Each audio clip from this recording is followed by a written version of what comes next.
It's still pretty cold here at the cabin, and I figure if the stove's running all day, you may as well cook something all day.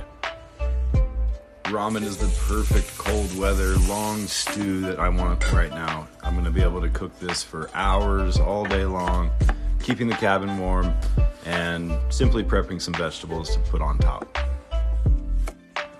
The beautiful thing about ramen is you can clean out the fridge. I mean, this is the best possible way to use every last ingredient. There's no right way to make this stuff. Just have a delicious broth and be creative.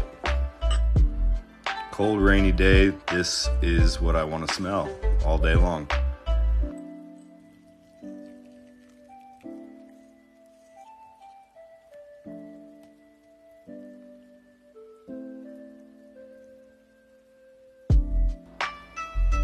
I always thought it was really interesting how you could make a certain kind of food based on a season or the weather. It just comes out better. Everyone loves it more. I don't know. Work with that, I guess.